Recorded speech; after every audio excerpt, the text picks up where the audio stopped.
Good afternoon, sir. Dr. Tata Ramakrishna, sir. Yes, sir. Yeah, namaskar. Good afternoon. Yeah, good afternoon. Okay. Yeah, Good afternoon, sir. good afternoon. Good afternoon. Hello, Good morning, afternoon. Yeah, good morning to all you in Africa. How is the weather, sir, to you. at your place? Yeah, good morning. Yes, Dr. Ambika, you were saying something? No, it's Angela, sir. I'm asking how is the weather at your place? Is it hot or cold? Now it's very pleasant. Okay. We are towards the end of the winter and approaching summer, maybe in April. Now Oh, it's all cold. right. Say it's around the minimum temperature is around 10 degree in New Delhi, and the Wow. maximum temperature is around 24-23 degrees. Wow. I would like to be at your place because here in Mauritius it's 32 degrees Celsius right now. Oh, you are most Very welcome. hot. Yeah, Very you are hot here in Mauritius, sir. okay. You are most welcome in Delhi whenever you. Yeah, hopefully one day. Yeah. Yeah. Okay. Recording on. Okay, friends. Can we begin today's session? Yes, sir. Okay. Yes. In our last session on 1st of February, we were discussing about block 1, that is on learner support and introduction. And as I said, that today we will be discussing the unit 3 and 4, that is on institutional models and arrangements, and then about developing the self-directed learner. Then yeah. Meanwhile, may I ask you that have you got any chance to go through the materials for this course? Any units of the first block till now? Any one of you? Sir, to tell Yes, you frankly, it's tried Angela. To unit tell you two. frankly, Yeah, I Angela, tell me. yeah, to tell you frankly, sir, I did not manage to read. It was like the days went so far. You see, we have, I mean, you know how it is, busy module with work and family Yes, and yes. but that was I was telling to a classmate. That's a good thing about the counseling session is, one, we are getting a kind of additional help even if we are not able to go with the same pace of reading as we should be. But the counseling session is very useful because we are getting the gist of it, and maybe when we read, it becomes easier. Yeah. Yeah. Yeah, that's okay, because we all know that all of us are busy in our own family lives, in our jobs, and at the same time, you all are studying also. And yes, no, that it's very hectic even to do all the assignments and the do or go through the course material also. And yes, as you rightly said, yeah, as you rightly said, but still we hope that if you get any chance or to see the material, please look into the material and go through the units that we are talking or that we are sharing in the sessions, because that will help you to discuss or raise the queries or doubts that come to your mind, so that we can have fruitful discussion during the sessions as such, because otherwise what happens is that only me initiating the discussion and showing the ppts and explaining the things, sometimes what happens is that it is a sort of one way communication. But if you go through the materials and if you come prepared with your own questions and queries about the courses and about the points that we are going to discuss, then that would really be beneficial for you whenever you will write the assignments or whenever you will appear the examinations. That time really it will be more helpful in that sense. Still, yes, we can understand that the kind of problems and that the kind of obstacles that you have, but still it will be request from my side that if you ever get any chance or any time, kindly go through the course materials. As I said in the beginning also, that yes, this is the most easiest course, and this is the most interesting course also in that sense, because as learners you whatever you can think in terms of support services are covered under this course. And that will start from, as we had already discussed, that what are the learner support services and who need the support services, and what are the stages when the support services are needed, and what kind of support services can be provided by the institutions. And all these things we have discussed in the last session. Somebody's mic is on. Can you mute yourself? Somebody's mic is on.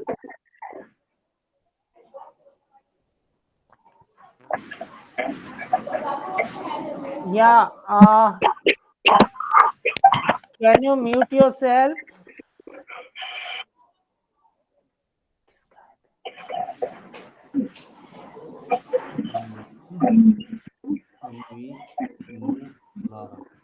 Lara.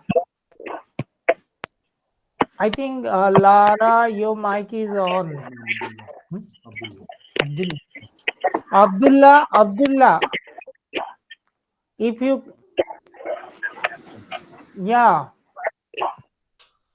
can, okay, yeah. Now I think let's if you actually, just I was discussing few points that we had discussed in the last class, and still I was hoping that some may join. If you have any queries or anything that you would like to discuss, please raise your queries so that we can begin the session and discuss the points that you would like to focus upon today's session. Can any one of you?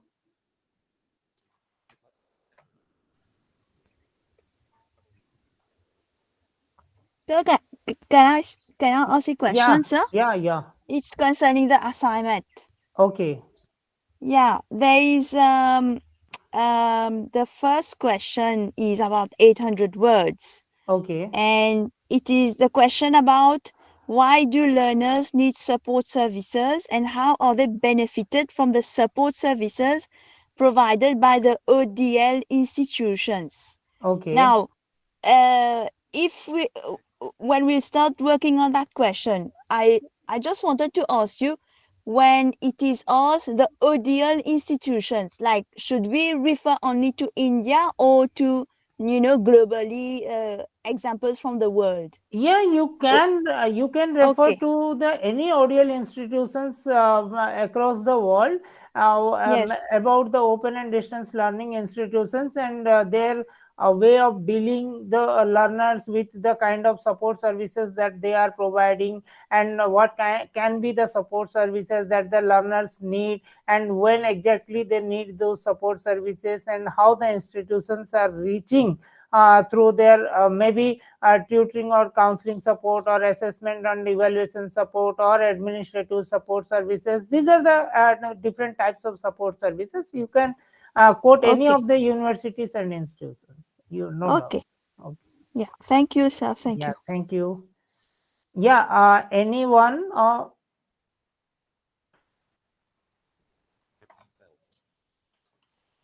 any one of you because I'm still waiting that if anyone may join this session another 2 to 3 minutes so that we can begin or share. I can share the screen and present the third and fourth unit of first block. As I said, that will be on institutional arrangements, models, and how to develop the self-directed learning, or to discuss about the concept of self-directed learning and the integrities.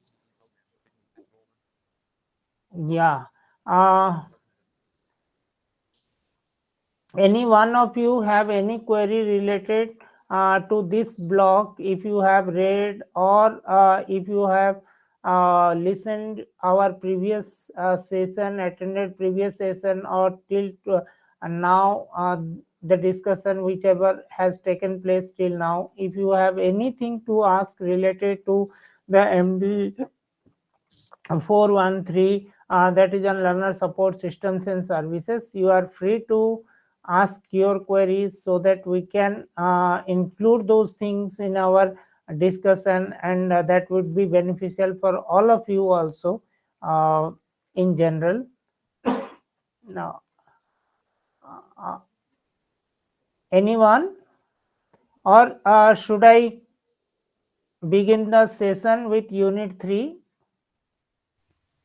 Yes, Yes, sir. you can begin. Okay, then let me share the screen.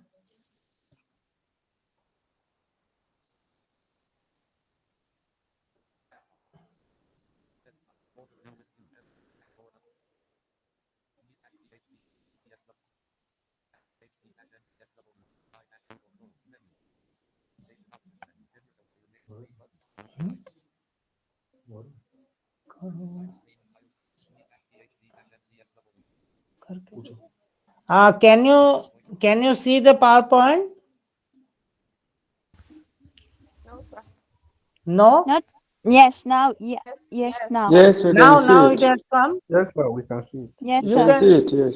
Okay, you can see it. Okay.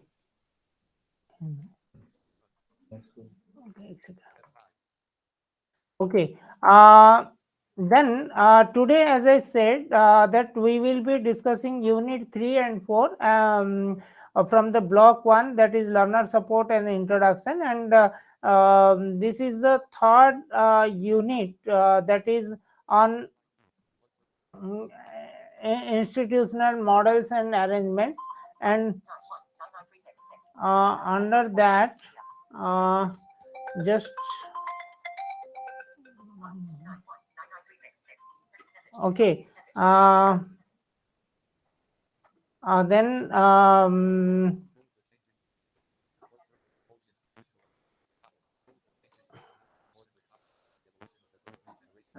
okay See, the way distance has education has emerged till today, starting from correspondence education, distance education, and the online education or the virtual education, as we are saying nowadays.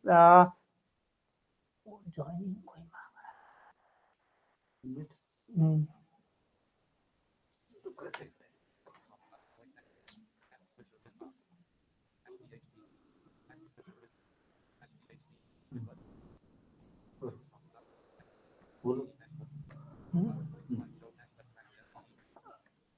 Friends, may I request all of you one thing, that actually when I am sharing my screen, it is very difficult to admit if any of you joins in between. Kindly join by at least 15 minutes when the class begins or when the session begins, so that we can have the session accurately and without any disturbance. This will only the small request from my side, because once sharing the PPT, sometimes what happens is that it is not visible that if anybody wants to join the session or something like that, or we have to go back again, we have to go back and admit the students. Yes, sir, no worries. Yeah, because now I think two of them have joined. That's why actually I had to go back and minimize my presentation and then admit, and then I have to come back again to my presentation. Okay. Um,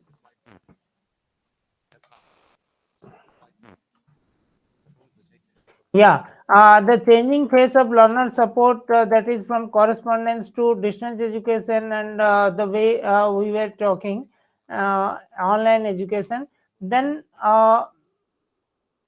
the models, because now we are talking about, or today we will discuss about different kinds of models that have emerged in various open and distance education institutions to provide support services, that we will discuss maybe in next 1 hour.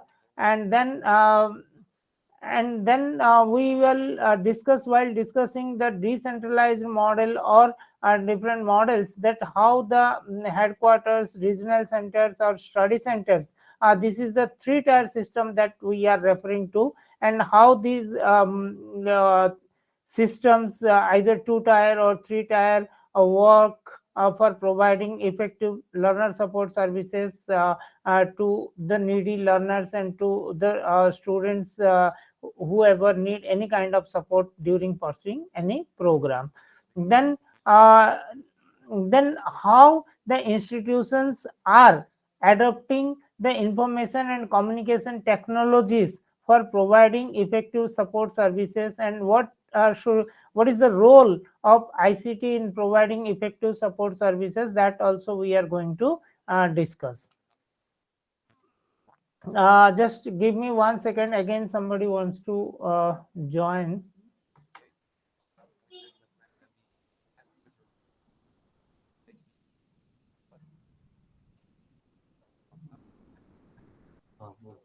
Okay.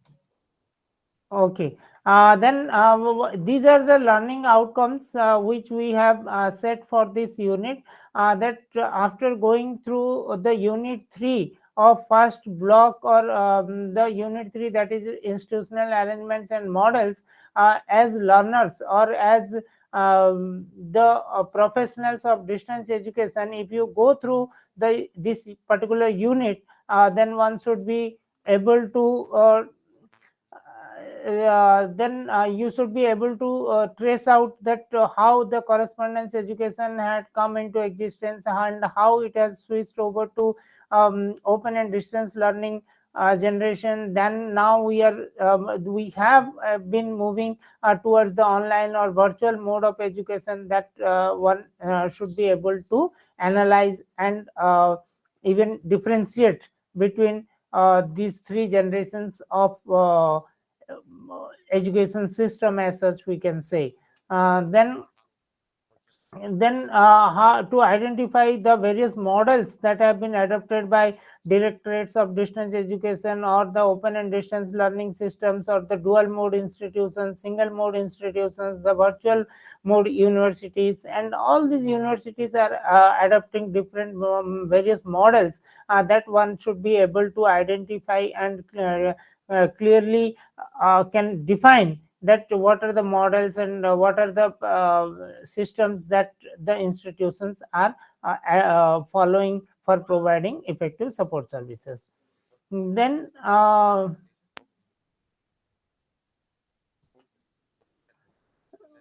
and yeah, then as I said, that the role of headquarters, regional centers and study centers, that also are very clear, and that you will also be able to discuss and will be able to understand. And then we can talk about the evolution of learner support services as such. Then when we talk about the first generation of distance education, then definitely we are talking or referring it to the correspondence education system. As if you go through the materials, that is unit 3 of first block, then definitely you will get enough information about the correspondence education system. Just to be brief, or to discuss it very briefly, that I would like to say that on 1840 onwards, actually this system of education has come into existence. When earlier to that period, generally the traditional or the conventional universities were there, where the learners used to go and take education in a regular mode or face to face mode. Just give me 1 second, another wants to join.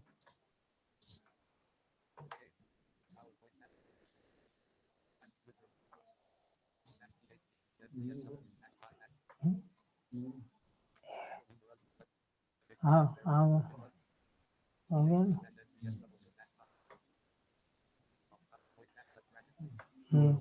Okay. See, this is the kind of problem that happens if you join late, because all the time I have to switch over to that another page and then admit and then come back to my presentation. And that's why I request you all to please join by 15 minutes from the time that has been given for the beginning the session, so that during discussion we can be join. If we can join the session within 15 minutes, then we can have the PowerPoint presentation and discuss the things, and that will be helpful for all of you.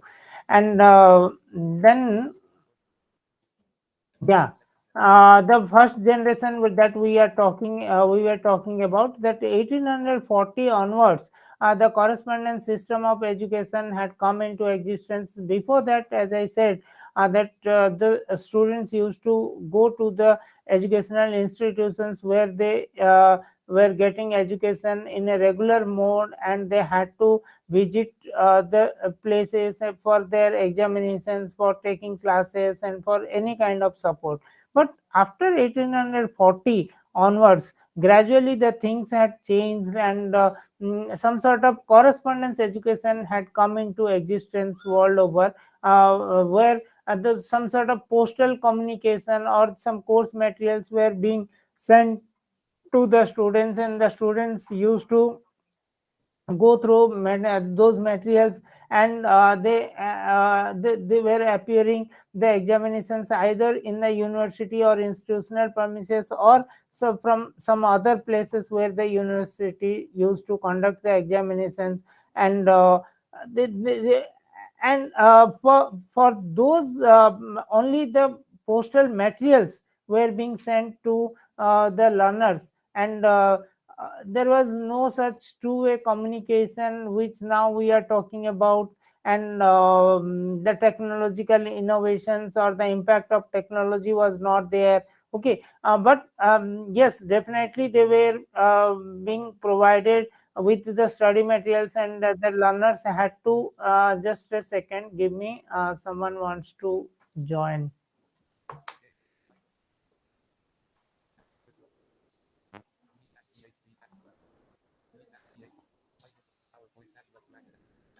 Okay, then we were talking about yeah, that we were talking about the first generation, that is on correspondence education, and the students used to appear the examinations, and the certification has been done by the institutions at par with the conventional pattern or the regular pattern, and gradually and then even that was going on for quite a long time, and till 1970. But in 1970, a change has come into the educational pattern, where the open and distance education institutions have emerged in the world, in various countries, where we can say that earlier it was the teacher centered education, but 1900, after 1970, the education has been changed from the teacher centered to the learner centered. How it has happened? Because the course materials were prepared where the teachers are inbuilt into the materials, and they have been given the self instructional material or self learning material, which were made very interactive, where the teachers were inbuilt into the materials. Then the kind of support services that the institutions were have started providing, starting from the formative assessment, then continuous assessment. Just give me 1 second, someone wants to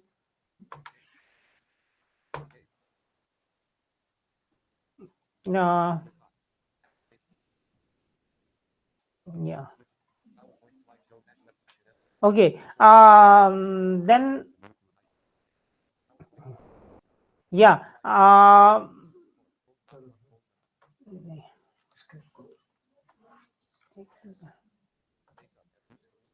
yeah. Hmm. Yeah. And then in open and distance education system, it has moved from the teacher centered to the learner centered, and the kind of technology has taken place, or has given ample support to the institutions. Also, they have started using the audio, video materials, and they were preparing the self learning materials or self instructional materials. Then they used to provide the kind of formative the kind of support even during their studies, to promote or to motivate their learning in terms of the two-way communication between the teachers and the learners, or they were providing or arranging some tutorial classes or some counseling classes, where the learners were getting time or getting facilities to interact with the counselors or the teachers also. In this way, the things have moved from the teacher center to the learner center. Okay, and yeah, the third generation that has we are talking about the online education or the virtual mode of education, that after 1990 onwards, when the technologies have been coming up very fast, in a sense. Till 1990 we were hardly using the computer technology and all, but now after 1990 or 2000 onwards, actually the computers, the mobiles, the other gadgets which we are using nowadays, and now the universities even do not exist physically, but virtually they exist. Everything, starting from admission, starting from advertisements, then admission, then counseling, then study materials, then examinations, then results, then certification, everything has been done through online in those in this virtual mode, or in the virtual mode of education, or in online educational institutions as such. This is the way we have demarcated, and we are talking about the three types of this the generation of support services. Okay, then now we can talk about the models of learner support. As such, we can say that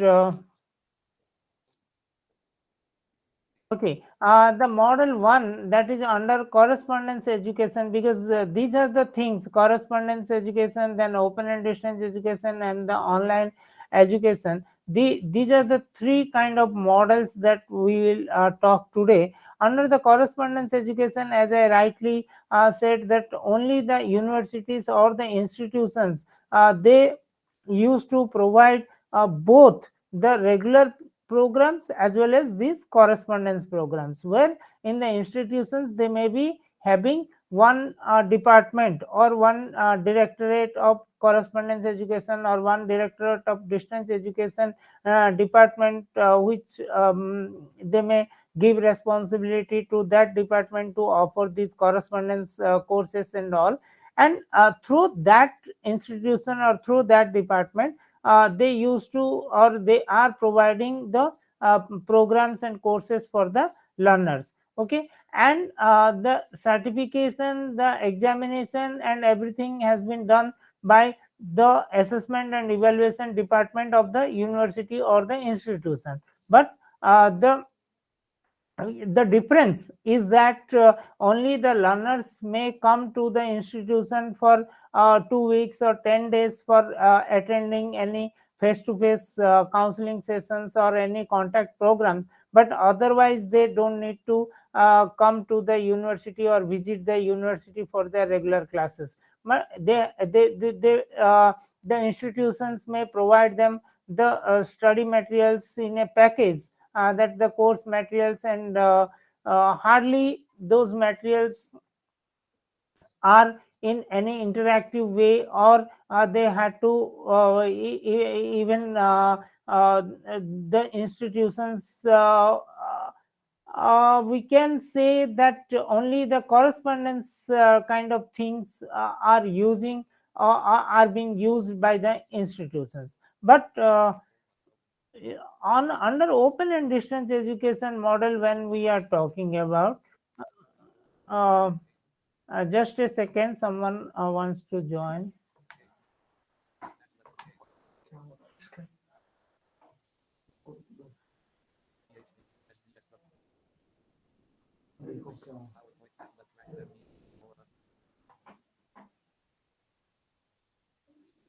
हो गया ना?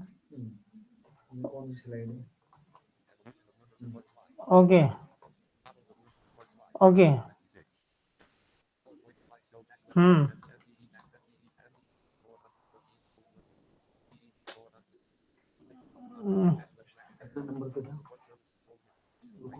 models. Okay.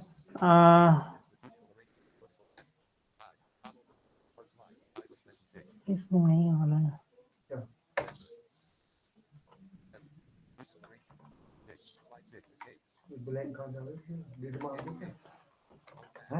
Just a second. PPT open करो.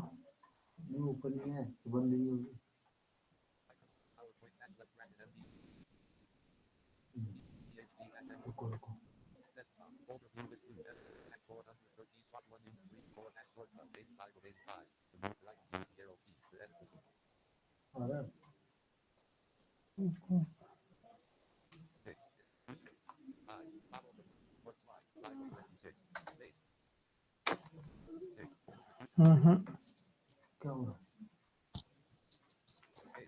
इसको close करके फिर से open करो. हाँ मत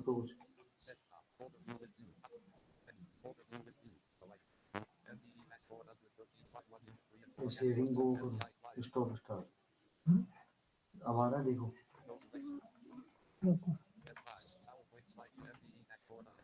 न्यूयॉर्क से न्यूयॉर्क स्टॉप शेयरिंग करके दुआ करो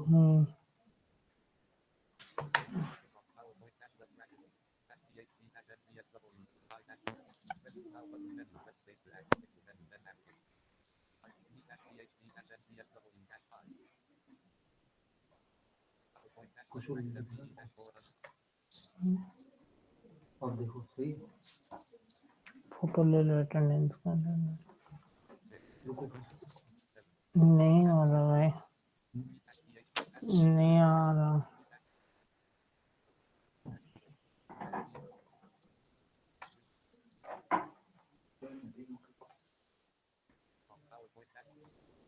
just give me 2 minutes actually Yes, sir, no problem. Take your time. yeah actually during admitting the participants actually there was some problem with the ppt that's why I think so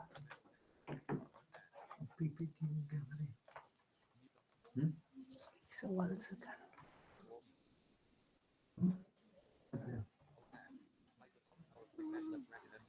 okay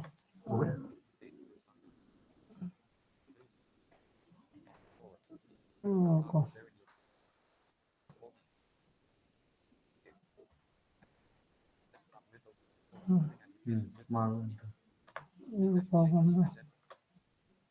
PPT खुला है क्या नहीं सब बंद है अब PPT खोलो ना शेयरिंग करनी है हाँ हाँ शेयरिंग है अब देखो आ रहा है मॉडल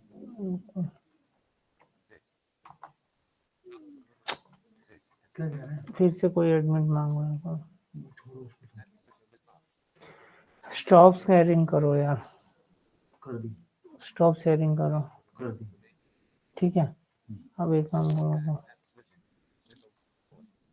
एक सेकंड एक बंद कर दो कौन सा ये पीपीटी ये खुला है क्या पीपीटी बंद कर दो ना इसको पीपीटी को कर दी सब कर दिया सब कर दिया सब पीपीटी बंद है ना अब एक काम करो उस पर क्लिक कर दूं पीपीटी पे एक सेकंड रुको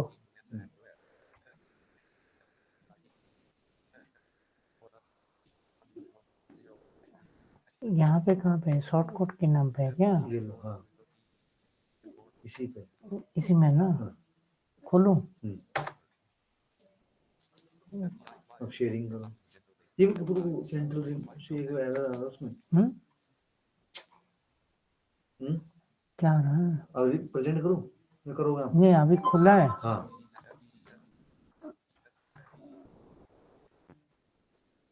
हाँ ठीक है अभी तो ठीक है ना अब प्रेजेंट तो करो से अभी शेयर करो हाँ करो तो इसे बंद करके करना पड़ेगा ना अरे इसको बंद कर देते हो ना तुम तो उसको बंद करना पड़ेगा ना फिर दोबारा से जाओगे वहाँ पे ऑल टैब से भी तो जा सकते हो यार तो आप चलो करो करो फिर इसका मार दिया हमने कर दो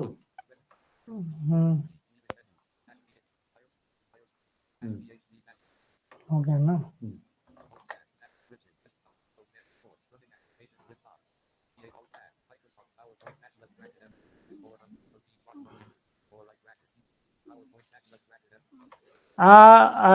is the slide visible now?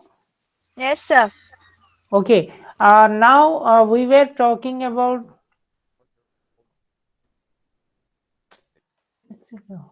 Learning outcomes आ रहे हैं ये क्या हो रहा है?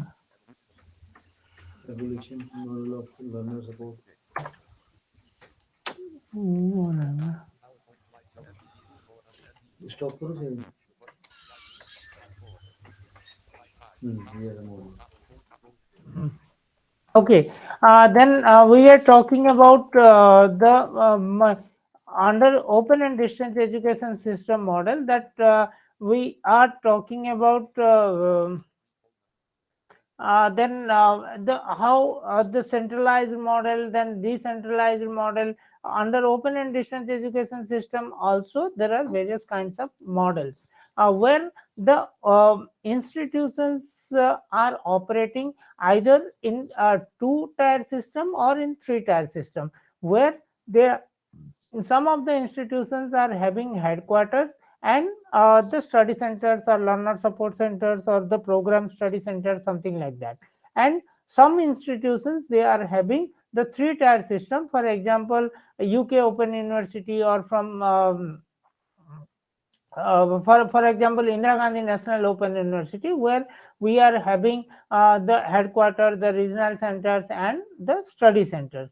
And here the some the working or the different activities that are associated with the offering of the programs have been uh, they given different shapes or different kinds of activities to different things, as we can discuss that what can be the role of a study center in offering the programs, and what is the role of a regional center from the institutional point of view, and what are the activities that are being done at the headquarters. These all are clearly demarcated, and they do their own specific job also in that sense. Then we are talking about the online education model also. We can say that in online education, as I earlier also said, that starting from the advertisement till the enrollment and the admission, the payment of fees, then provision of course materials, then the counseling schedule, the information, and the counseling classes, the audio video materials, online library services, then the examinations, the question banks, then everything, whatever activity or support that you are talking about, everything is being given online only. And till even the declaration of results or the kind of career counseling or placement also are being done through online only. These are the different models that we are talking about in open and distance education system nowadays. Then institutional arrangements, as I said, that centralized model, decentralized model, and web-based model. These are the models we are talking about.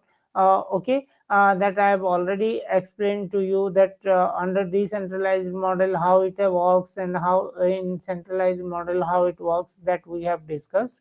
And now then responsibility of the study center. Exactly, when we are talking about the study centers, that sometimes in assignments and in examinations also, just give me 1 second.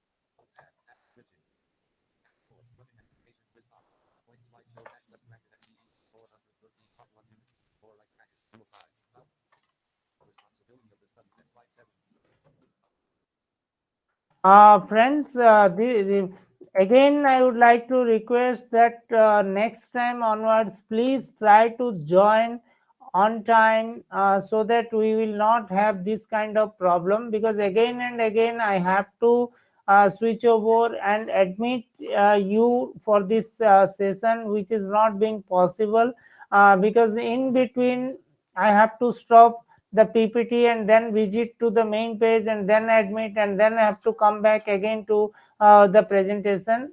This is really very disturbing also.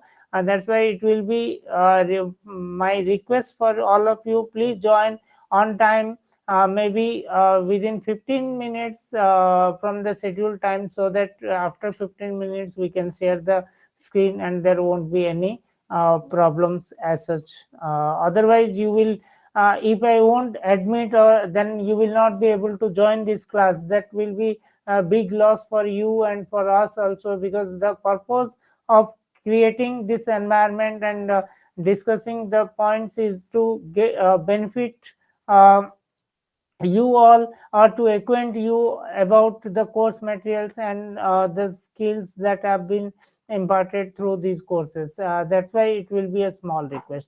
Okay, we were discussing about the responsibilities of a study center. Then the study center, as I was saying, I think explaining that in the assignments or in the examinations also, you may get some questions related to the study centers. The study centers are the contact points where the learners meet or they visit quite frequently, and most of their work is being done by the study centers only, because they get their admission and they get their prospectus and every thing from the study center. They even get their counseling classes or tutorials also from the study centers. Okay, those are the study centers are the place where the learners are directly in contact. Then conduct of counseling classes, as I said. Then the examinations are also being conducted at the study centers only. Just again give me some time.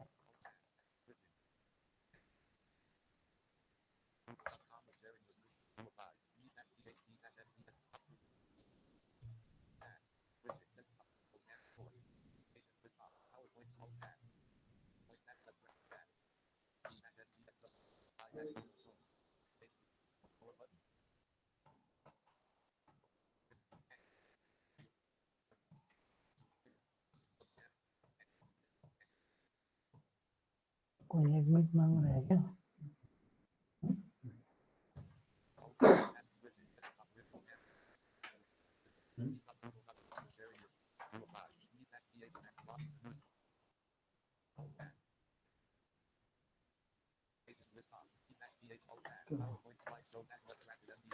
Okay. Then conduct of examinations we are talking about. Then organization of teleconferencing sessions for the learners, because where if the institutions are providing teleconferencing or they have the studio facilities also, then the study centers have the facilities to telecast or to broadcast those facilities in their visual rooms, from where the students can sit and watch the programs in the study centers itself. Then they must be having the library facilities where they have the audio video programs available with them in at the study center, which they can play for the learners, and the learners can take those facilities also from the study centers. Those are the things available. Then whatever academic problems are coming to the learners or the learners face, they can be tackled at the study center only, because the study centers only have the academic counselors or the administrative staff from where they are directly in contact with the learners, and they can put their put the queries of the learners to either to the regional centers or the headquarters, if the problems are uh, more or they cannot be sorted out at the study center level. Then providing the library facilities. Okay.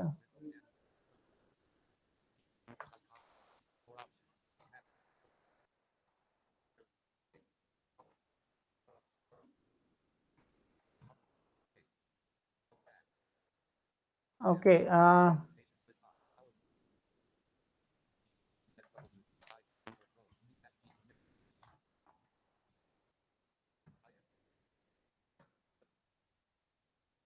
Okay.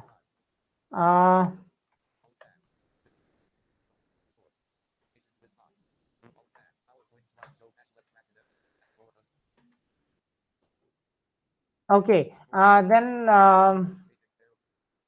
yeah, providing library facilities also similarly the responsibility of the study center, as such we can say. Then evaluation of the assignments, because what happens is that the counselors or the tutors who provide the counseling services, they only evaluate the assignments of the learners to a large extent. That's why the learners, when they submit the assignments, we call that it is the responsibility of the study centers to evaluate the assignments and return to the learners with constructive comments by the counselors, so that they will get some motivation and the learning can be enhanced.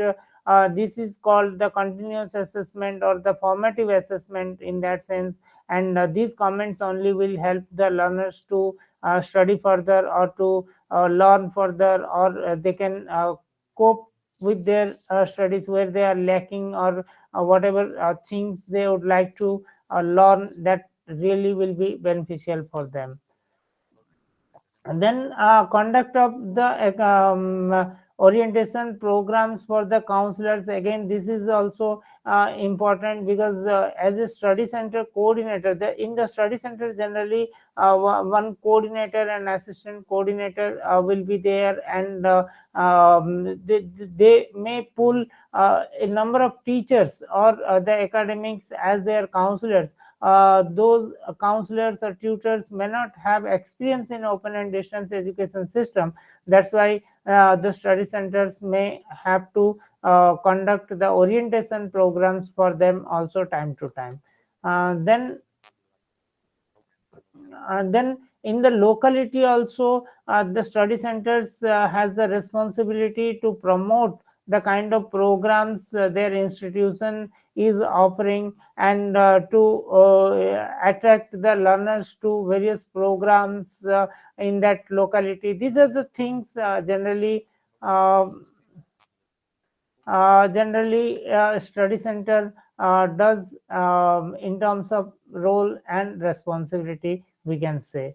Then we were talking about the regional centers.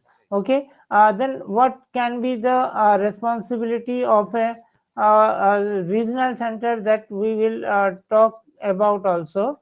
Then the regional centers are generally work as a bridge between the headquarter and the study center, because the study center are located at the grassroots level, and the headquarter is means the university head office or the institutional offices. But the regional centers, if you can think of a country, big country, where the study center may be in a small town or in a small area, but the regional center may be in the provincial capital, or in under a regional center there may be various study centers. And similarly, the various regional centers, a number of regional centers may be there under one university as such. If we see it like this, that if a country has a capital, and then it has many provinces, and provincial capitals are there, and then under the province there may be many small towns, villages, something like that. Similarly, the hierarchical structure is like this, that the university headquarter, then number of regional centers, then quite a number more number of study centers. If we give the example of IGNOU, then we can see that the IGNOU headquarter is located in New Delhi. Then IGNOU has around as of now 68 regional centers are working under Indira Gandhi National Open University, and each regional center may be taking care of or looking after many study centers, and IGNOU has more than 2,500 study centers as of now. That is the structure of any open and distance education university like IGNOU, which is known as also the mega university or the people's university or the world's largest university, we can say. Then the regional centers are expected to work as a bridge between the headquarter and the study center. Okay, and these are the connecting points in between. The administrative and academic wing in the region, we can say, because the regional centers perform both some sort of administrative work as well as some sort of academic work also. Then they have to look after a number of study centers. As I said, that under a regional center there may be 100, 200 or 150 or maybe study centers. Then they have to see that as from the regional center they have to even select, they have to see that which study centers are working or not, and whether the staff are adequate or not, whether the learners are getting any facilities or not in the study center, whether any study center is carrying out the activities of the university in proper way or not. These all are the responsibility of a regional center to take care and to look after. Then the administrative functions, if we say, then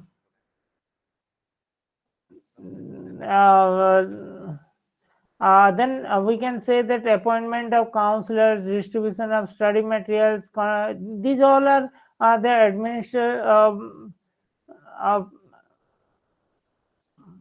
then how the study centers can be handled, and how the induction programs can be conducted. All these are the functions which generally the regional centers have to take care of.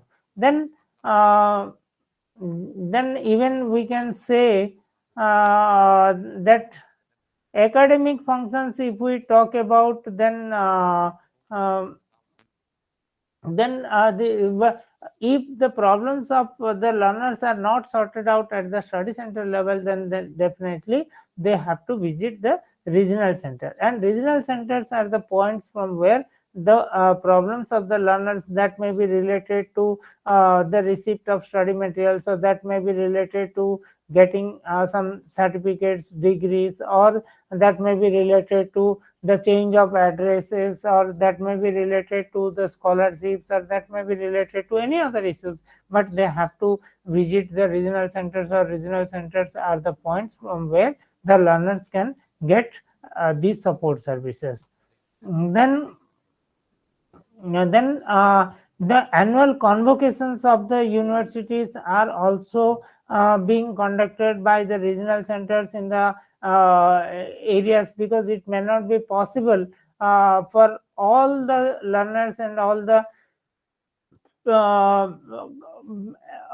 personnel whoever are there in a university but very from far from areas. It may not be possible to cover all of them in a one convocation from the headquarters. That's why Sir, sorry to disturb you. What is annual convocation? I don't understand what you are meaning by that. Convocation. Yes, what it is. Convocation means actually when in a university, if a university is offering 100 or 150 academic programs, for example, they are offering masters in computer application, masters in distance education, masters in political science, history, or masters in health, any course or program you may refer to. And at the end of the period, the number of students or learners who get enrolled for different programs, and they, after successful completion, they will get certificates or degrees, right? And those certificates or degrees are being provided by the institutions in the annual convocation, or in the annual we can say that some sort of celebration or some sort of functions where the degrees. Is it a kind of graduation? Is it a kind of graduation ceremony? Yeah, it's a kind of ceremony where the degrees and certificates are being provided to the particular academic cycle. Okay. Yeah, now I understand it better. Thank you, sir. Thank you. Yeah. So these convocations are also being conducted by the regional centers in the regional areas. Okay. Okay. These are the main functions of a regional center, we can say, because why I am explaining the study center and regional center more, because these are the questions you may get in your assignments and even during the examinations also. Then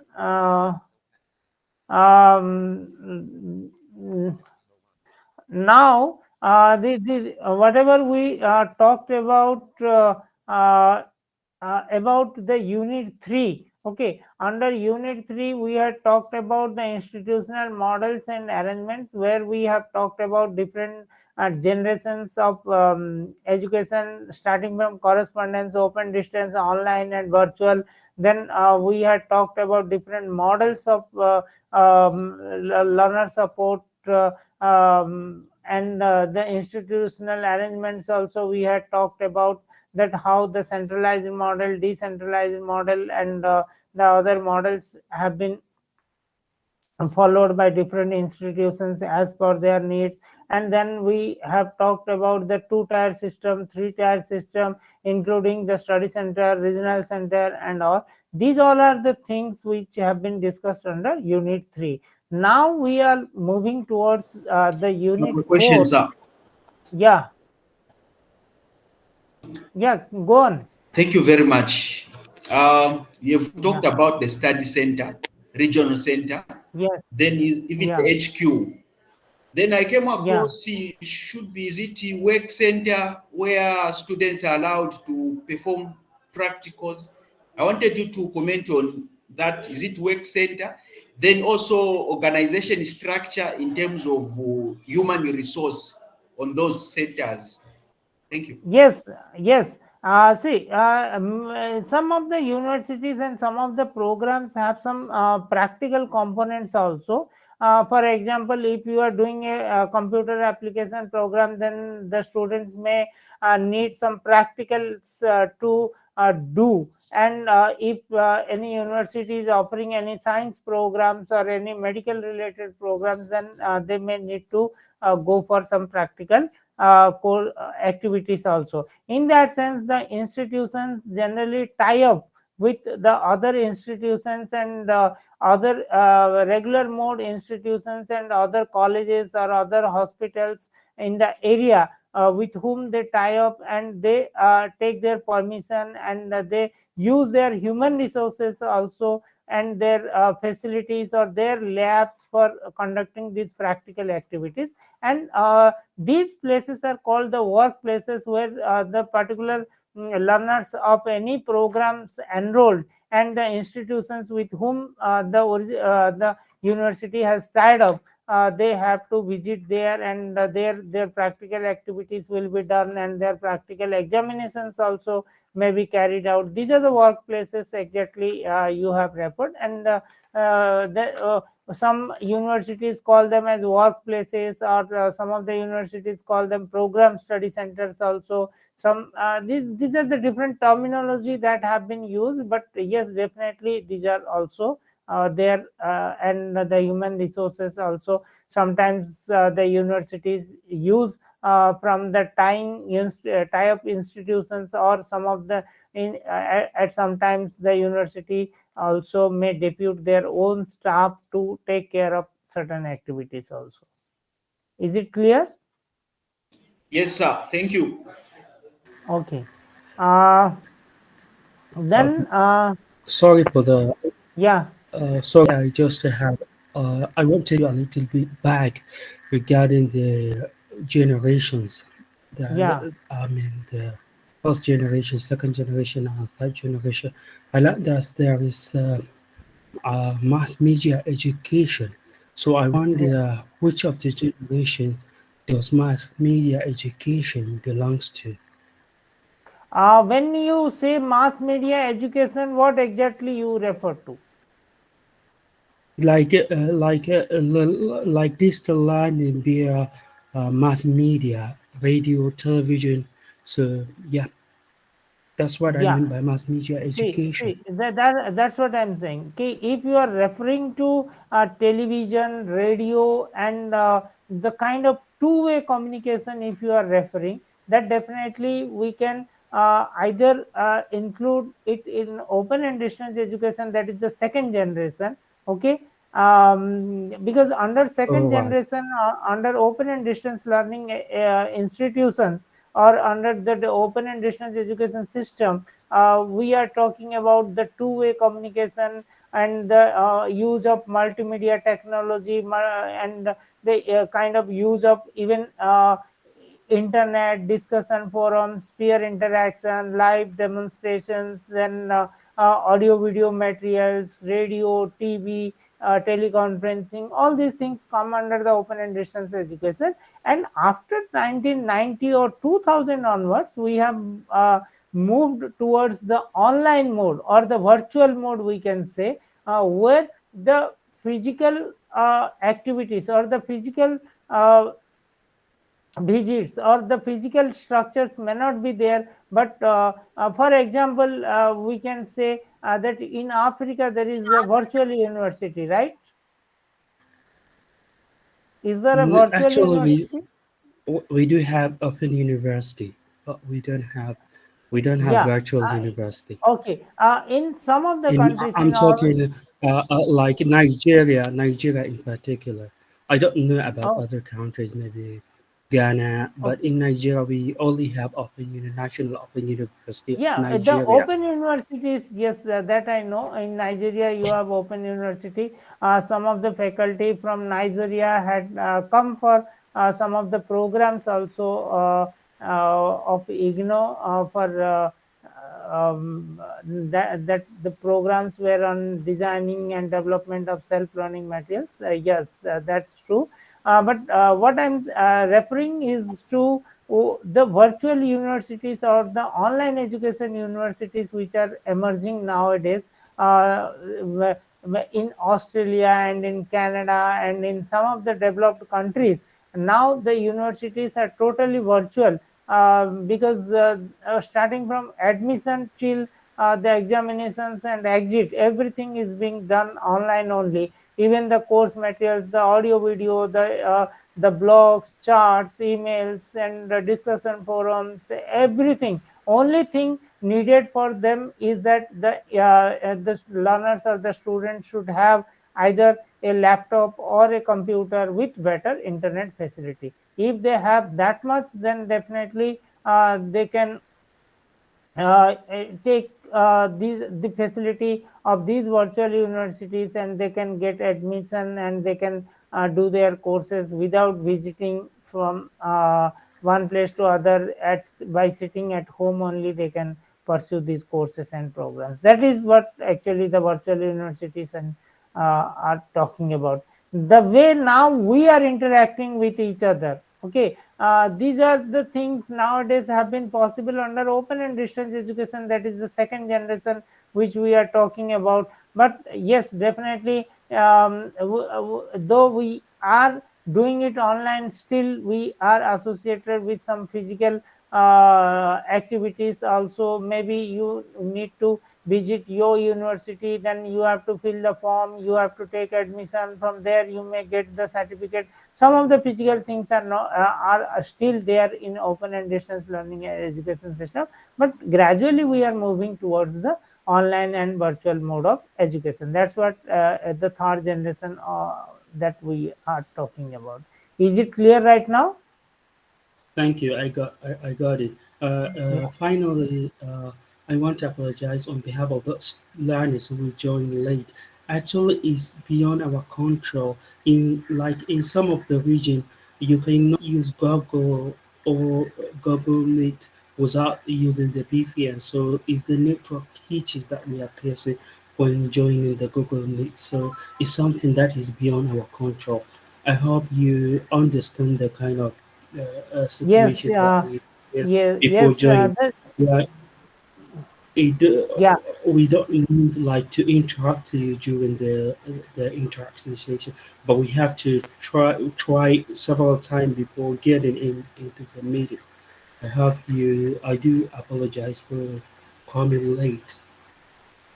Okay, thank you, thank you. There is no problem. I will try my best whenever you try to join. There is no problem, but only the problem that I said that when we are presenting or when I am in between of the presentation, sometimes it I may there is a chance that I may miss that somebody is asking permission to get into the Google Meet. That may happen. That's why I said. Otherwise, I will try my best to accommodate Yeah, it's whenever you get or whenever you try to join in. There is no such problem. But yes, as I am on the PPT screen and I may not be able to see your request that you would like to join or so. If auto join facility would have been there, then it would have been better. But anyway, let's try. I will talk to the concerned people if any kind of auto join facilities can be extended to all of you so that there won't be any problem as such. But anyway, I will try my best. Okay, thank you. thank you. Thank you. Yeah, yeah. Any other queries or questions till now that we have discussed till now? Yeah. Um, I wanted to ask if there's a difference between the models of learner support, which is the open and distance education, and with also the third model, which is the online education. So I don't know, the open and distance is still an online session.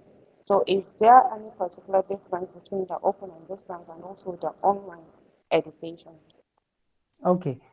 See, this is very simple things that I have been talking about because the open and distance learning, the second generation and the third generation. Okay, when we transit from one phase to the another phase, then we call it is as a generation, or we differentiate it from one another, right?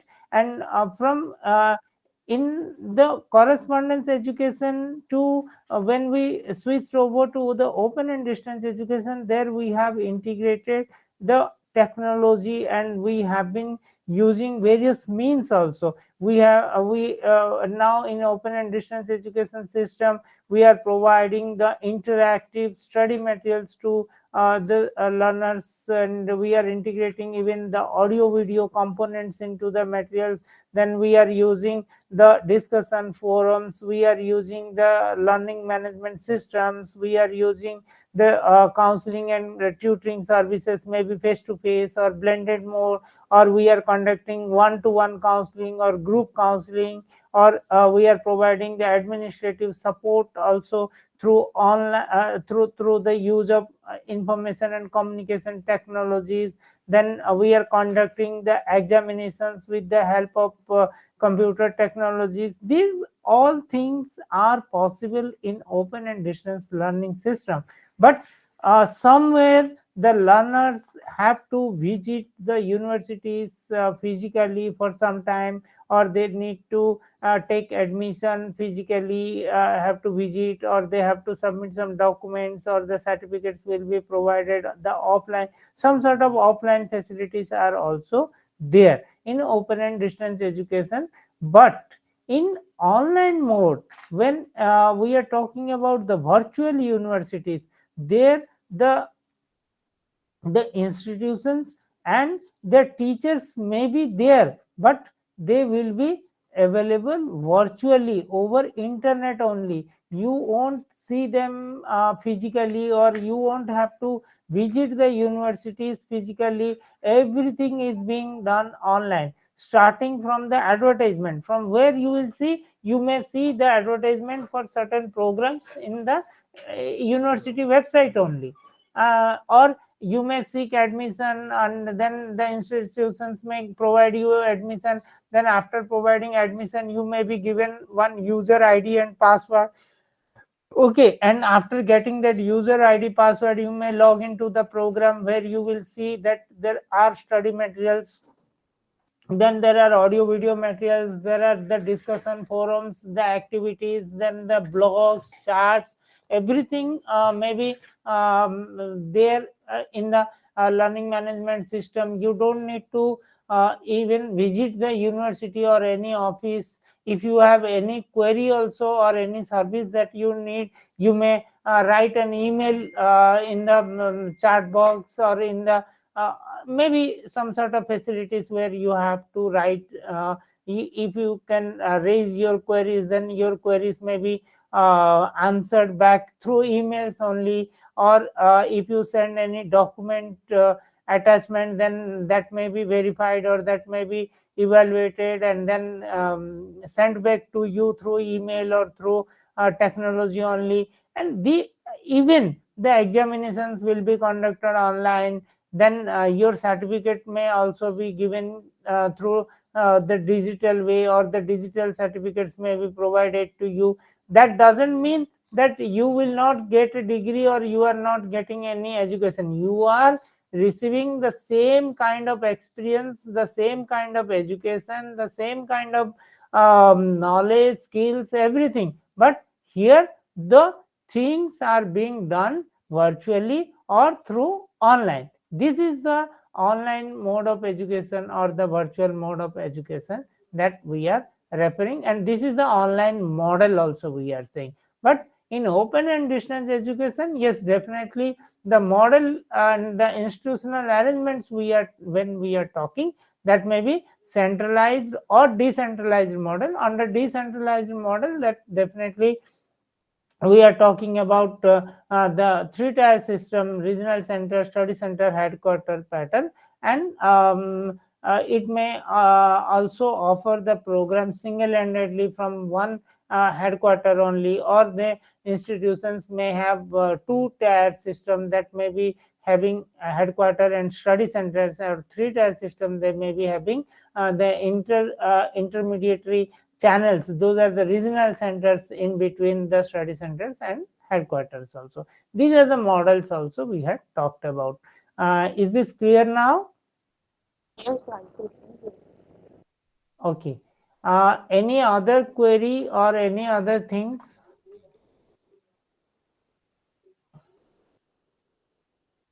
Okay. Now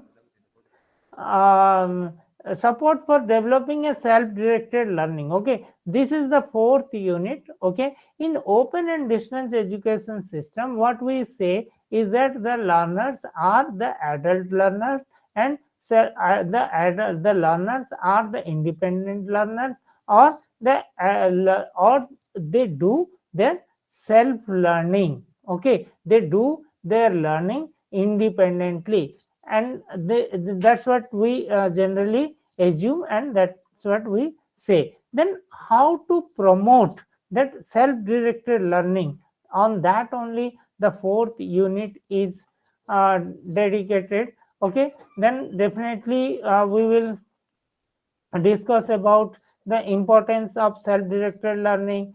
Then how to develop the various skills that are needed for self-directed learning. Then what are the components that we are talking about when we refer to self-directed learning. Okay, then what can be the role of support services in promoting this independent learning, or self-directed learning. Okay, these are the things that we have covered under the unit 4 of this block. Then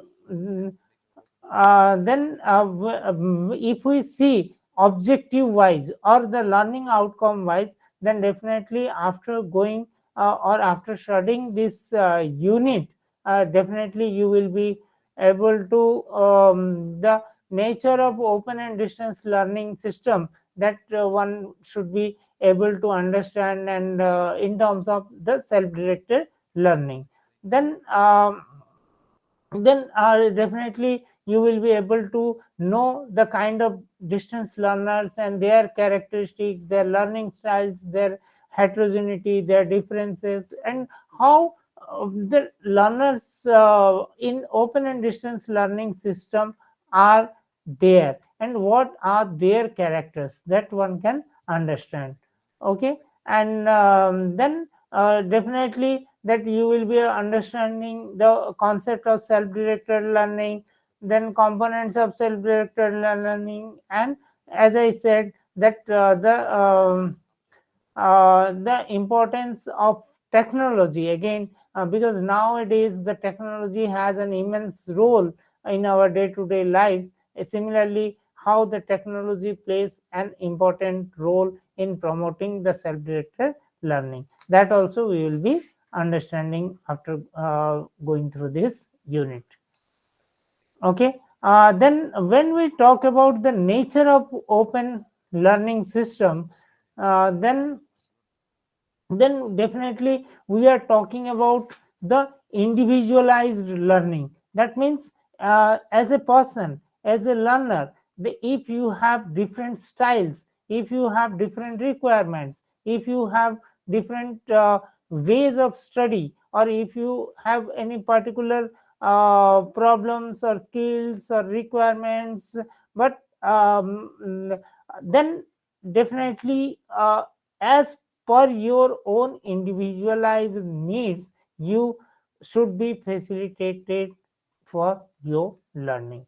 Okay, then independent learning or self-directed learning, that's what we say, that in open and distance education system, as I said, that the self-learning materials are being provided, the audio video materials are being provided, the assignments you have to do independently.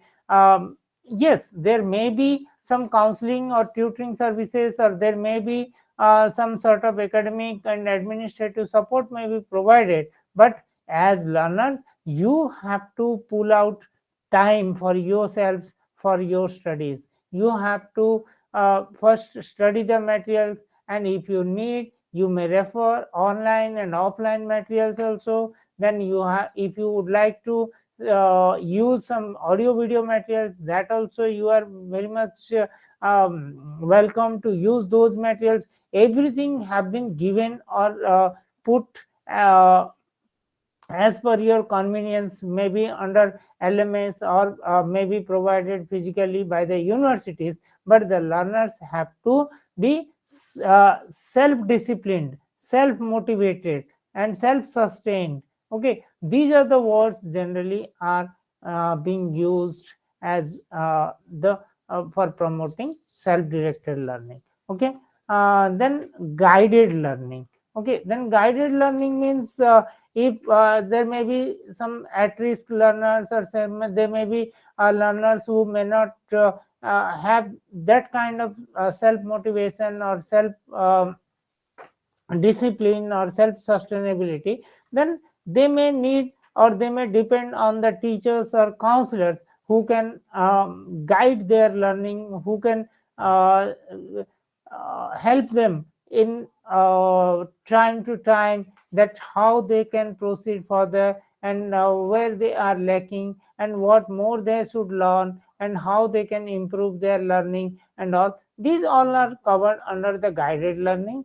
Okay, then group learning also is there, that in a peer group, or if you are studying 20 students or 30 students in a group, then how that group can interact with in a group, that how the interaction takes place with one another, and they may discuss, and or nowadays, as I said, that in open and in online and virtual mode also, the discussion forum or the discussion activities have been created, and the one can see that what are the comments, what are the things that are being posted by each one of the each one of the members of a particular group on a certain platform, and they can learn from there, and they can discuss, they can participate in that discussion, so that the learning also takes place. These all are the kinds of learning we are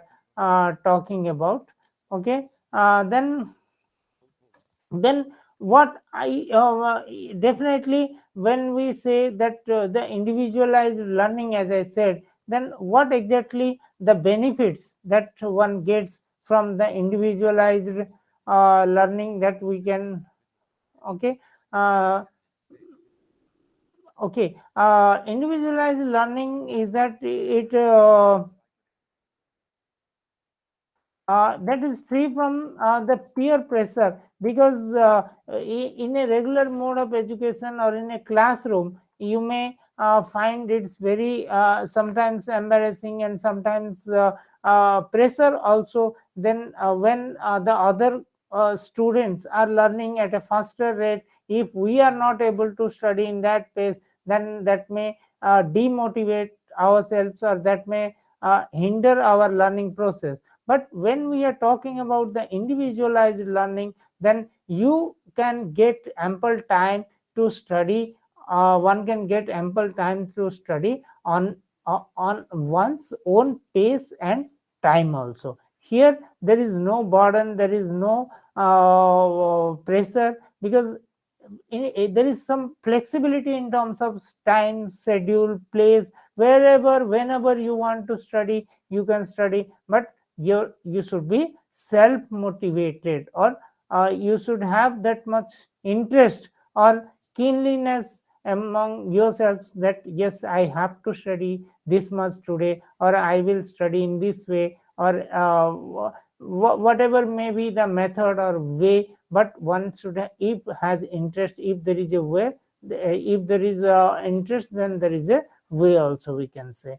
Then enhances intrinsic motivation. Yes, because we say that in open and distance education, the learners are the adult learners, and here if you do the SDL, self-directed learning, then definitely it will provide you, or it will enhances the intrinsic motivation also. Then it develops self-discipline, as I already said. um, yeah, then it may we can say your learning approach, cognitive style, and these things will be strengthened, and this will really facilitate also in that sense. Yeah.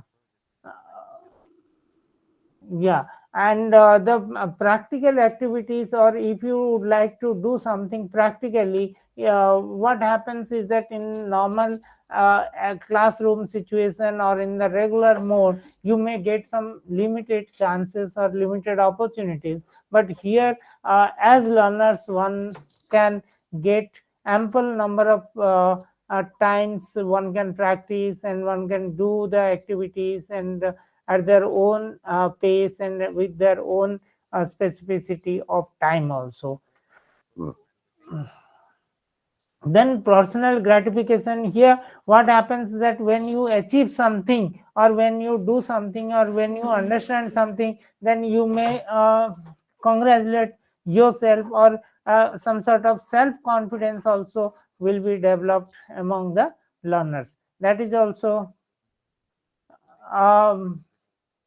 yeah, when you follow the individualized learning style, then some sort of authenticate learning also will take place. Because when you for example, if you are riding a bicycle, if you fall down once or twice or thrice, but if you keep on trying, then definitely you will get success to ride a bicycle. Then that will be an authenticate learning, because on your own, because of your own motivation, because of your own effort, you may get ample study material, or you may get ample coaching, or some manual or instructional guide, that how to ride a bicycle. But after reading those things, or if you keep on doing or following the steps one after the other, or if you fall down once, twice, thrice, but after that, if there is a chance that you will succeed, and that will be more authenticated learning, and that will give you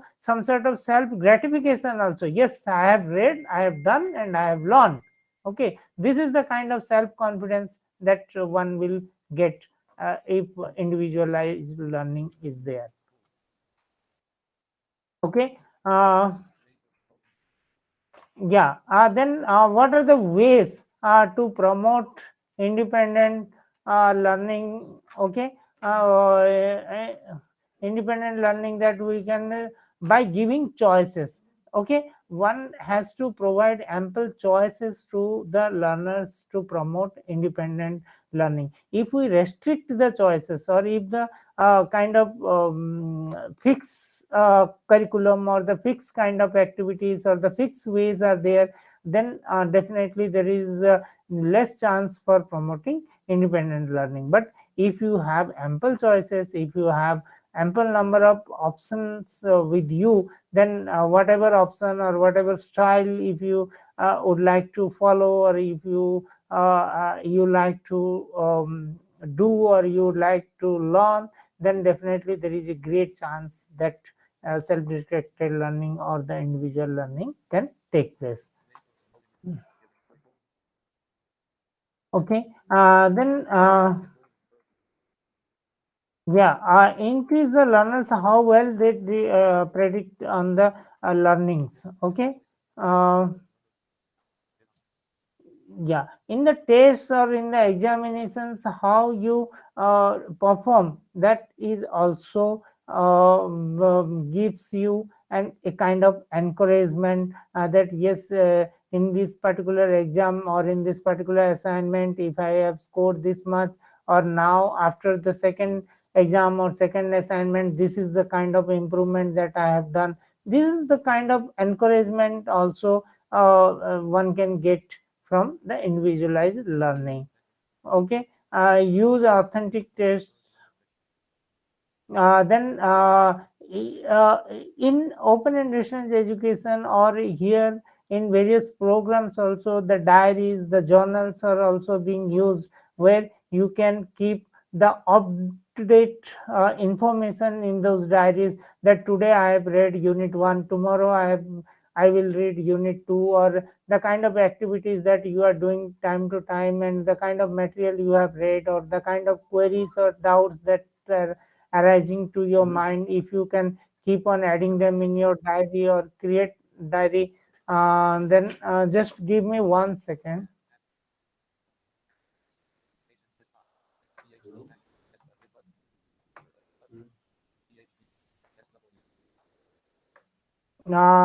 Just screenshot.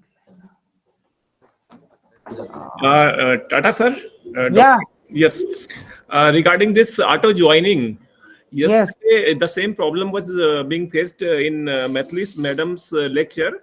Okay. So what we did, we sent an guest invitation to all our learners on their Okay. email ID.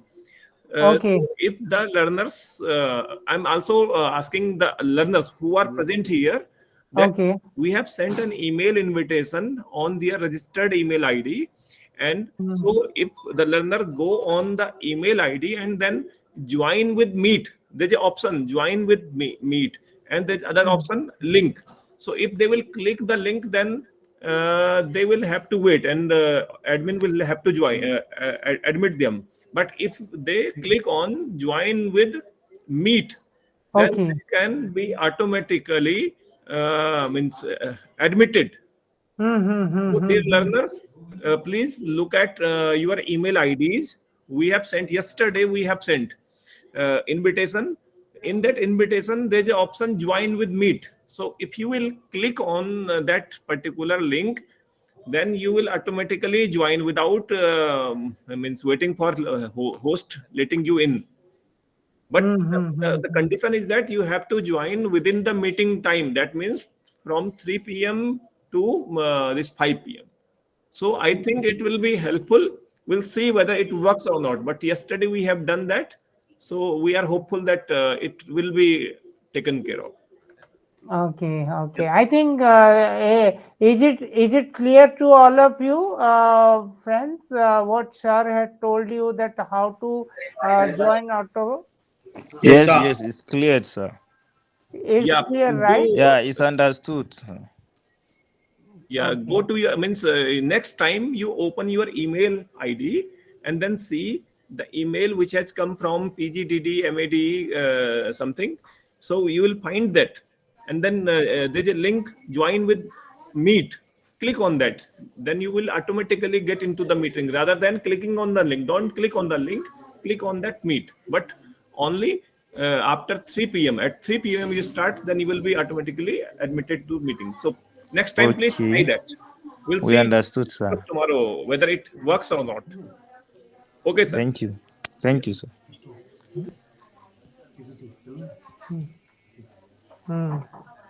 Okay.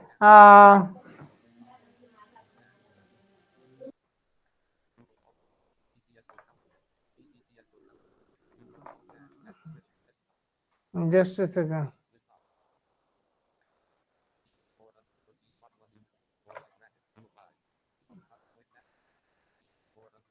Okay. Yeah, we were discussing about ways for promoting the individualized learning, right? Is it visible to all of you? Is it Yes, sir.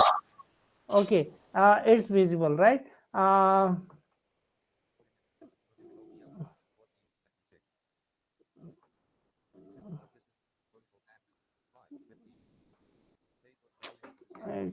Just 1 second.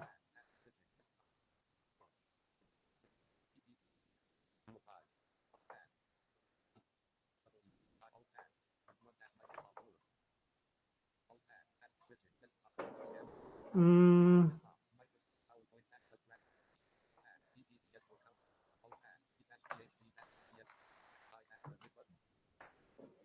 okay.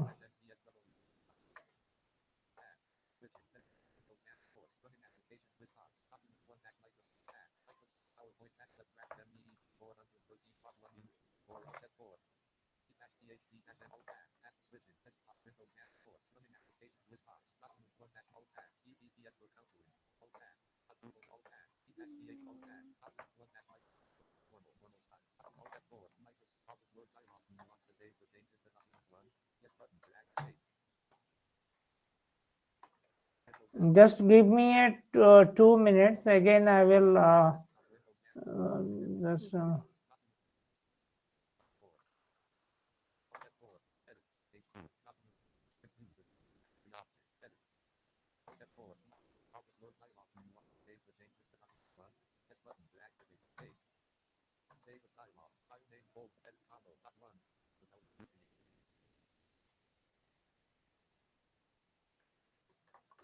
Just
Is it visible now? Yes, sir. Okay. See, Yes, sir. all Good yeah, enough. all the time when we are switching over to that admit and all, some problem is coming in between. That's why the slides are being disconnected. See, these are the ways actually we are by giving choices, then encourage learners how predict well they have done in their tests, and then um, uh, even the kind of independent learning will encourage them to keep their own diaries. Okay, these are the ways actually we can say learner. Yeah, now we can talk about the characteristics that of distance learners. As we all know that in open and distance learning, the learners are very heterogeneous, and they may from various geographical areas, or demographic differences may be there may be age differences also, there may be the learners who are coming straight away from the regular mode of education. If we are talking about the undergraduate courses for sake, then we can say that after passing from the school, they may straight away can come and join for the undergraduate courses, and there may be some learners who may be the housewives, or who may be engaged in some of the activities, and at a later stage of life they may think and take admission in some of the undergraduate courses. In that sense, the learner differences are always there in terms of age, in terms of the maybe the eligibility for taking admission for a single program may be the same, but the learner differences are there. Yes, the academic differences, yes, definitely will be there in any universities or in any programs, because all the learners may not be of or above average, or we cannot say that all the learners are intelligent and they are doing up to 100 point, means 100% performance, that we cannot claim. But yes, in open and distance education, the kind of heterogeneity is more. There may be at-risk learners, there may be dropouts, there may be the housewives, there may be the working people, employed people. These are the kind of differences generally we have in open and distance. As okay,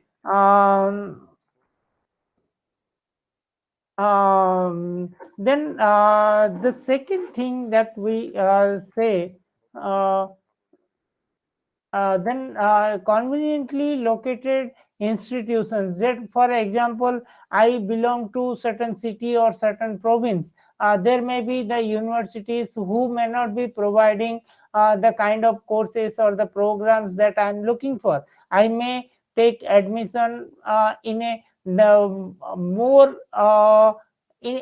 from a university which is located maybe 1,000 kilometers away from my province, and those kind of things also may be possible for distance learners. Okay, then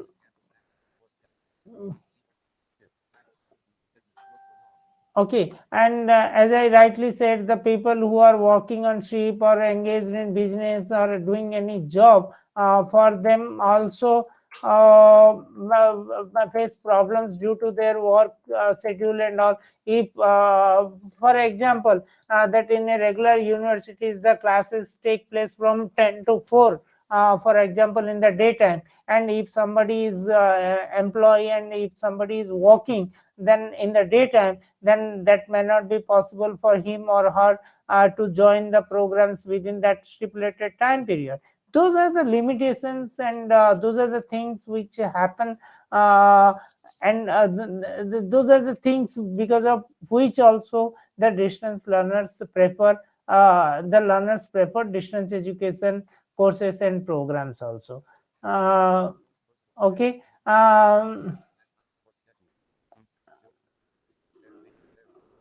And then as I said, that the family problems also, there may be housewives, there may be personnel who are having maybe persons with disabilities or old age persons in their families, or they may have to take care of various activities in the family. Then they may not get time to attend the regular education or admission in any regular programs. Those kind of students or personnel also may seek the distance education courses or programs, as such we can say. Okay. Okay, then just again give me 1 second.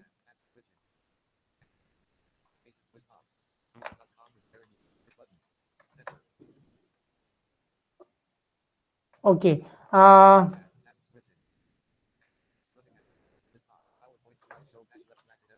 Yeah.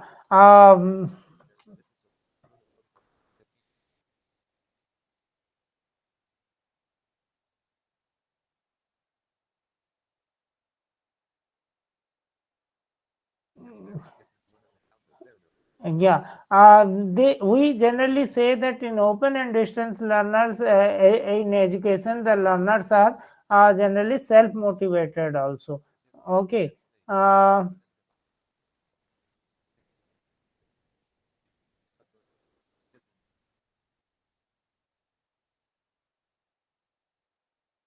these are few more characteristics of distance learners.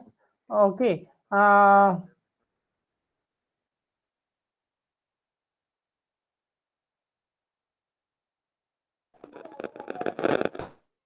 Can I add one more, sir? Yeah. In terms of age group, Yeah. we shall find that distance learning, there are different age groups, unlike conventional, is it, learners? Yes. Yes. For example, I can say that in IGNO, in our own department, there is a person whose age is around 84 years. Okay, he is a retired officer from some statistical department from the government of India, and now he had taken admission in Masters of Distance Education. Then he had done his MPhil, and then now he is pursuing PhD from our own department, and he is around 84 years age.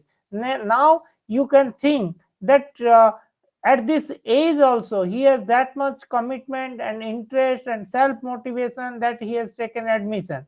Maybe not because of his employment requirement, but for his knowledge sake, and for as he is thinking to contribute something to the field of education, out of his own motivation and out of his own interest, he has taken admission and continuing as a student.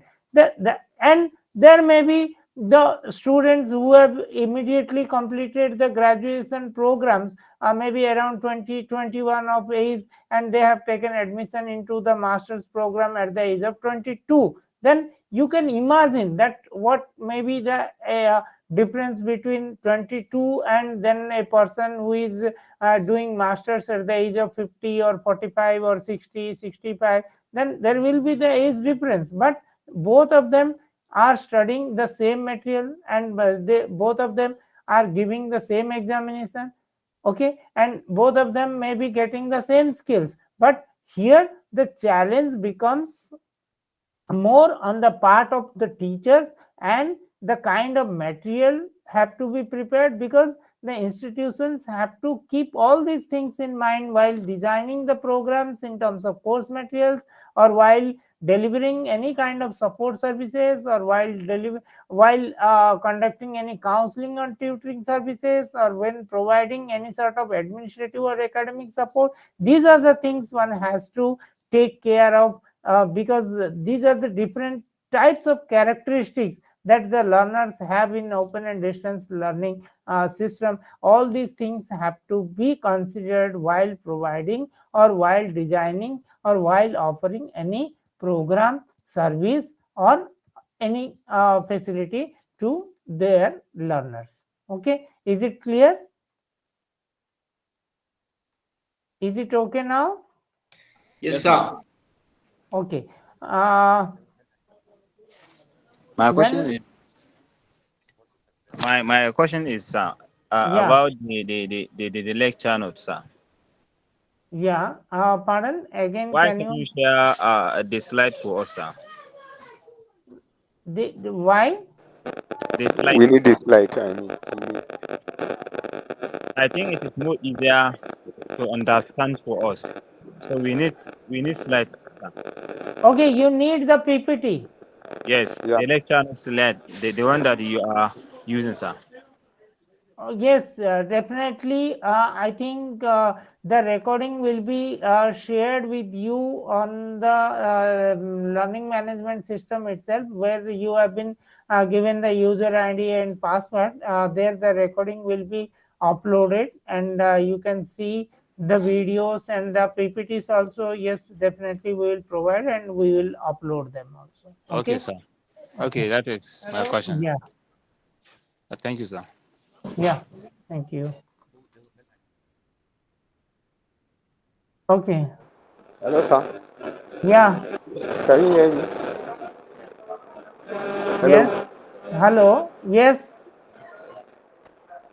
I think the answer, the thing that is given back to him, Just what we are expecting, we need this slide. We need the PPT form of PPT. That is PowerPoint. We need the PowerPoint that will be easier to read and understand.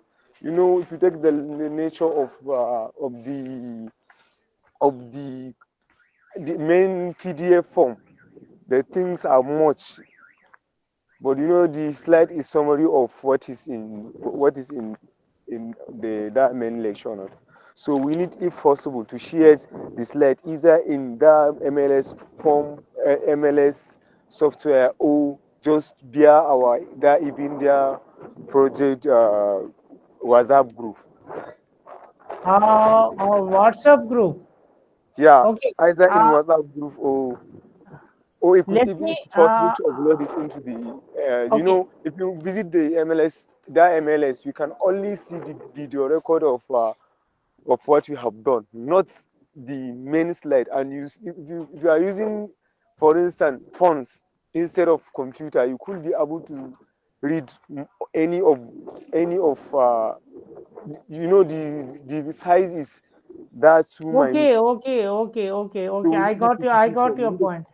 I Okay, got so your point. please. Then I will do one thing. I will talk to the persons who are taking care of your programs and courses. Okay, Okay. that means In terms of the LMS, Telegram. then I will do one thing. That yes, definitely. Yes, the recording will be uploaded. Yeah, that's for all of you. If you would like to see the recorded video, yes, you are most welcome. And if you would like to access only the PPTs, then definitely I will talk to the personnel who are there in to take care of your things. I will talk to them, and I will try to ask them that if our PPTs can be uploaded separately, or if we can share our PPTs along with you all. That I will check it out, and I will try to yes, definitely communicate your request to them. Okay. Okay, thank you. If that happens, we will be all happy and we Yeah. will really enjoy it. Yeah. Okay. Just Okay. because Yeah. you know, Under LMS only, under each course, if we can create the PPTs of counseling sessions, or somewhere, if we can put them as course materials, or under the videos, or under the discussion forum, then you from there you can access the PPTs. But these are the, as you rightly said, these are the summary of the course materials, yeah, because in LMS, where you are getting the PDF materials, yeah, you will get the you PDF and have the to recordings as well. see, for more clarity and for more understanding, you have to go through the PDF materials, and if you read more and more, then definitely you will get more clarity. But Yeah, yeah. we know. If you read the PDF form, you will get more clarified. But to the extent that at time if you have PPT form, that is PowerPoint. For instance, if you can read something and understand, instantly. Yes, Then yes. you can go further and look it into the PDF form.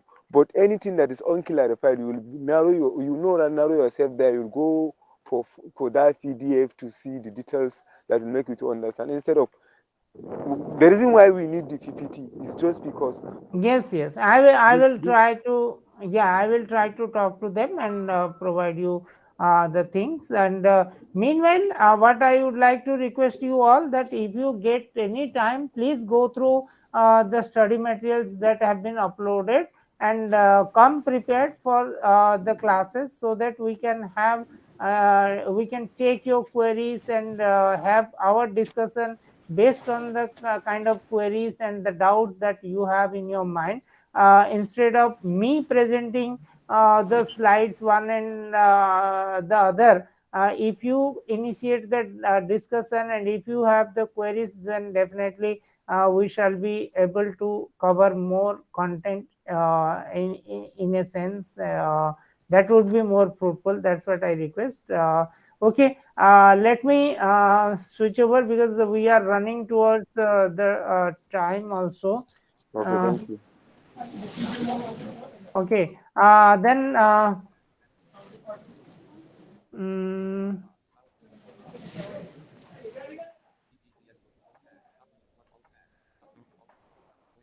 okay, Uh, then excuse yeah, sir. yeah, My next question is it's not yeah. about lecture.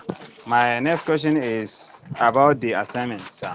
Is Mm-hmm. it that the assignment should be submitted before 31st of March, or anytime you are done it, you can submit it? Uh, See, that is again an administrative question. I think you have been given time up to 31st March. Yes. But if you would like to appear the examination, I don't know when the examinations will be conducted, maybe in June or somewhere in those months.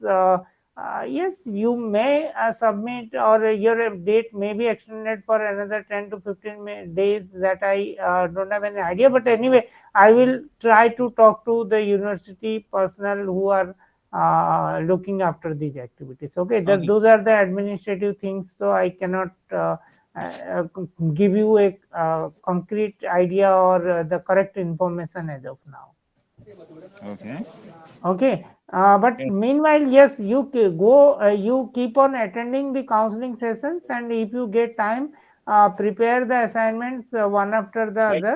Okay, Okay. whenever you get time, you can submit or the assignments, and you will get enough time for preparation of term and examinations also. Maybe your term and examinations will be the objective based questions or something like that. Okay, Okay. Okay. don't worry, whatever will be good for you or beneficial for you, that only will be done. Okay. Okay, sir. Okay. Okay, sir. Yeah, Thank you. yeah, thank you. Mm, Thank you, sir. We really enjoy and appreciate the lecture. We wish you just best of luck. yeah, just a second. Okay, I think 1 or 2 minutes are there. Give me 5 more minutes. I will try to wind up. Okay. Uh, okay. Again, I think it has. Uh, mm, Huh? Okay. Models of, I think the time is bit less. There are different models are also there under the self-directed learning. Okay, and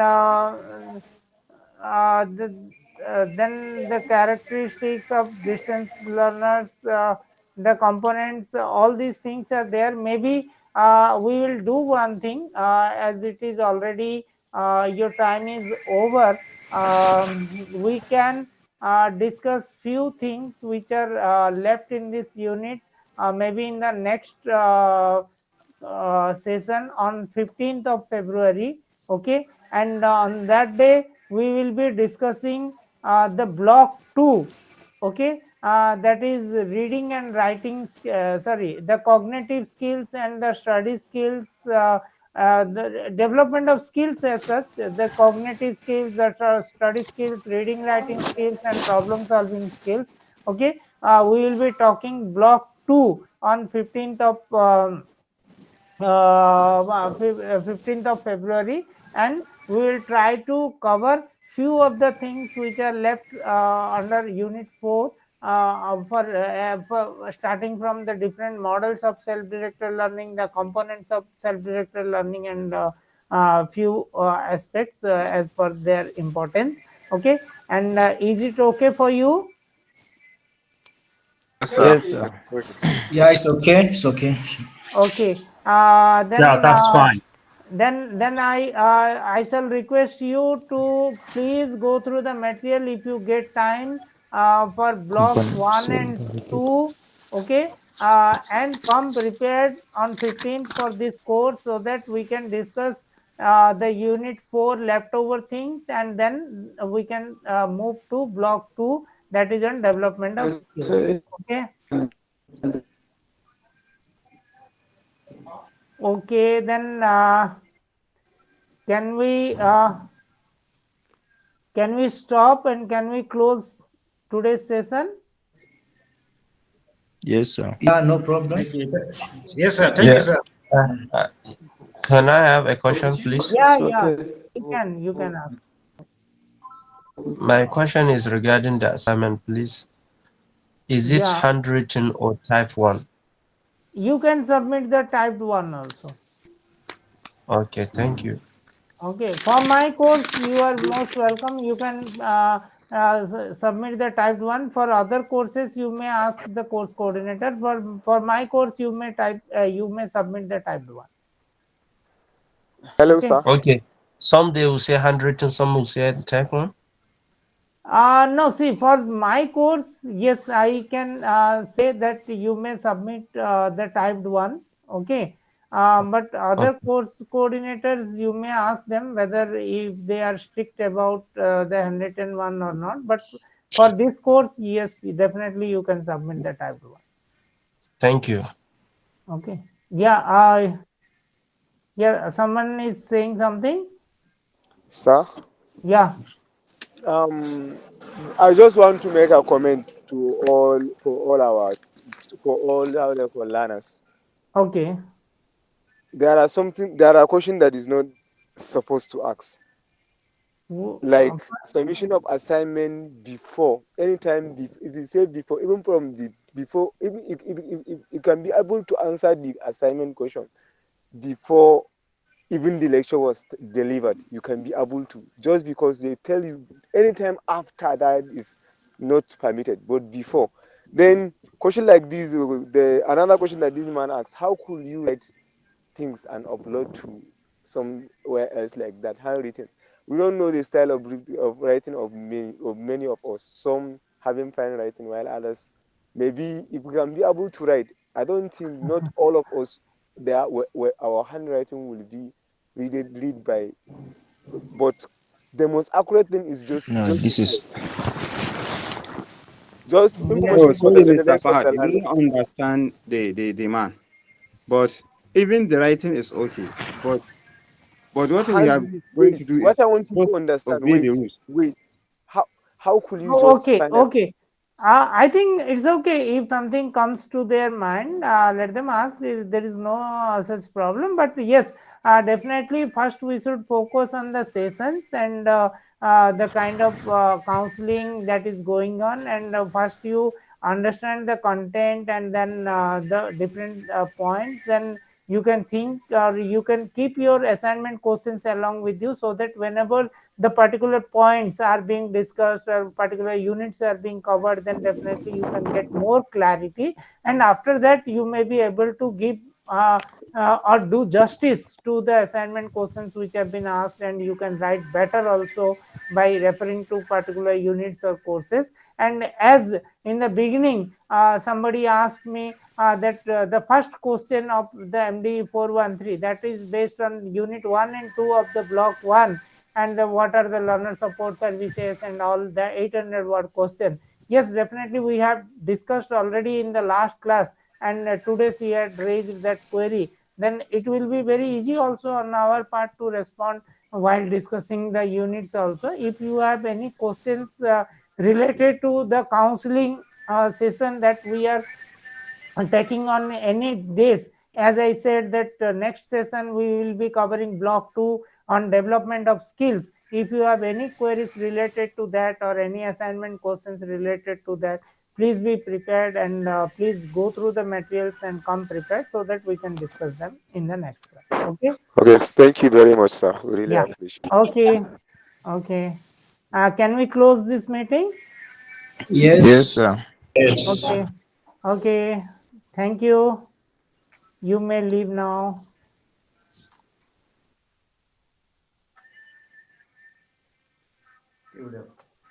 Best wishes.